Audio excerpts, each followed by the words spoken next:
I'm going to be talking with actor Chris Cooper here in probably about an hour and a half. Chris Cooper is an Academy Award-winning actor. He's part of this brand new movie. It's called Within. And it really affected me in a huge way. It's several different short stories from people of fame.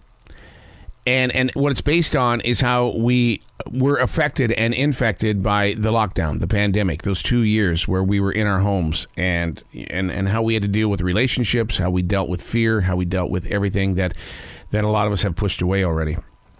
I'm a daily writer, so I know what my emotions were because it's documented. Now, have I gone back to read it?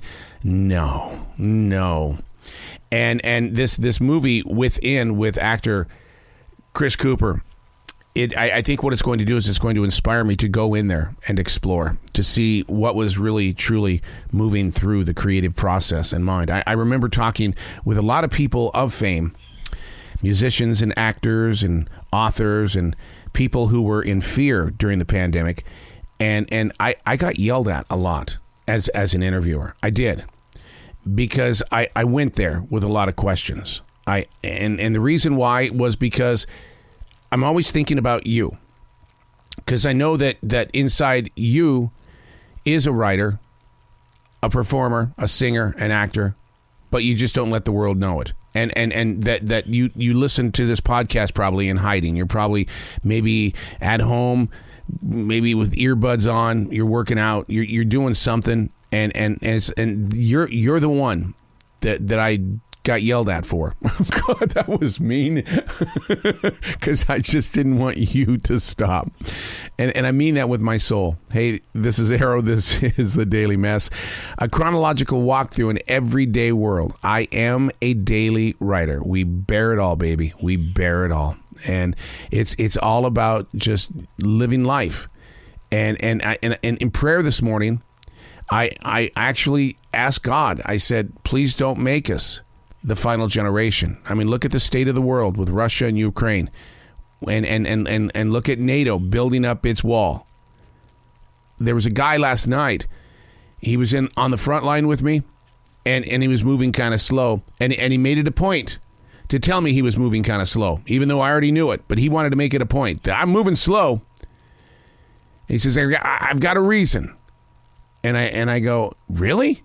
I love that idea because I'd like to slow down time as well. And he goes, it's going to end very soon. I just don't want to rush through it. Oh, God. Oh, shit. I mean, it's like, holy moly. Oh, my God. This is The Daily Mess. I can't sit here and just stare at a blank page all day. The Google Calendar is calling out my name, and it's using bad language. I mean, it's starting to just use every F word in the book because it wants me to start moving. I mean, talk about being in the right place at the right time. Not always so true in the modern world where being an hour late is the new accepted. It is. I'm going to be an hour late. Okay. My dad would always say, don't be late for your funeral, boy. What do you mean, Dad? Just don't be late for your funeral. In July of 2009, I was in a hospital having heart surgery because time reminded me of how important it really is. I don't know how others react to mismanaged time. I only know it feels that like an infection inside of me. It's so personal, and I'm accused of being too uncaring when other people are late. People have issues, and they'll try to explain it to you. Yet no one looks at those who work overtime, whose work overload has increased again and again and again. This is not a bitch. It's not a complaint, not a judgment or reason to change. My issues with the clock is a sickness dealt with daily. But I do wonder if I'll write about my transition before the actual departure. If that were possible, I have to ask you, if I can do it, so can you. What would you write about if you knew that you were about ready to transition from where we are today into eternity? Wow. The final words on the page. What would you write? Oh my God, I just turned this page and the next one is blank. Of course it's blank. I haven't been there yet. But that affected me in a really huge way.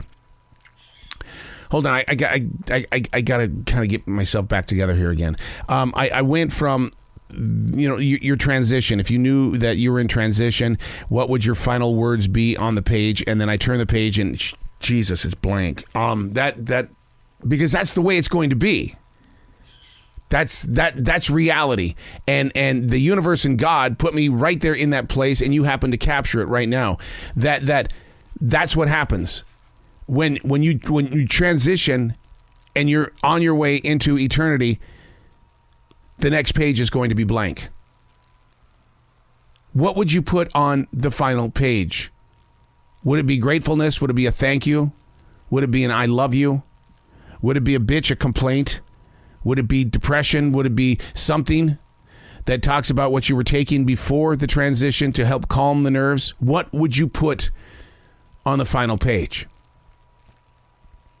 And what if this is the final page?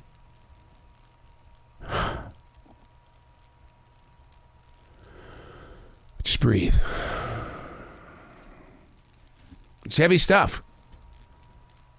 But you have to understand that in this world of so much change, challenge, uncertainty, you've lost people in your life. I've lost my mother to COVID, my brother-in-law.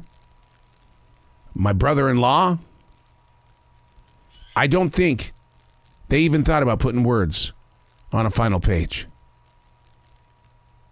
I'm Arrow, and that's the Daily Mess.